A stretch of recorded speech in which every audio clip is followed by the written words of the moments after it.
ne minimalno, da bi to uopće reke se platiti. Pala cena je i u nekim gojevima i nafti, ne, kaj nam najbitnije od svega, a zaštita je ostala ista, a cena je... Koliko je litra? 97 lipa, znači euro i 20. Da, tu Metnjak je to bolnice. Da, u Metnjak je bruto 1200 kuna, znači 100 kg. To je ona cena. Sad je palo na 400 lipa. Pa mislim, to je bilo...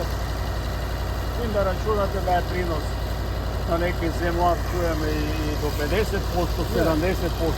Manje. Znači još, a to je sve prinos. Je. Tvrđa je došla ona, ne. Tvrđa bolesti i dežja. Da, to se vidi, ne točno kak je bila. Makar si išpricalo se i sve, no, gled. Vidi se da je tvrđa, ne. I prije se išlo ove, 2 puta smo špricat maka. Je. Čemo ja sam parcelu šprical protiv korova, ne? Onda je išla prihrana i 2 put špricano za bolest. A doma imate za hraniti kaj imate? Svinje. Svinje? A imam 25 krmača. Ljudi prijavljuju mjere koje ne ispunjavaju doma. To, onda dojde kontrola, onda je cijele nauke. Onda su svi krivi, a ne on koji je to. To je više prošlo, isto to znači.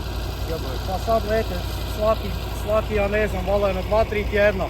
Znači pogledajte ovdje na katastar, na Arkod i vidio buš točno ljude po zemlji koliko ima. Znači nema više.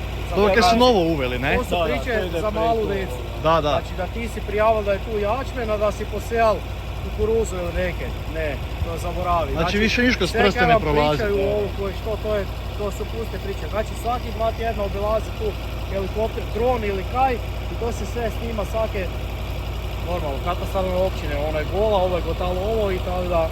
Znači svaka parcela se zna točno kaj je na njoj.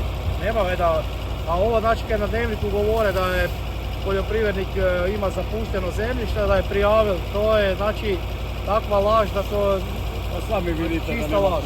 Ja mislim da tu nema sigurno. Tu se ljudi za međe kuću, a ne da bi neko za zemljište zapustio. Koliko ne dojde preko broj Rav. Koliko rav dojde vremena?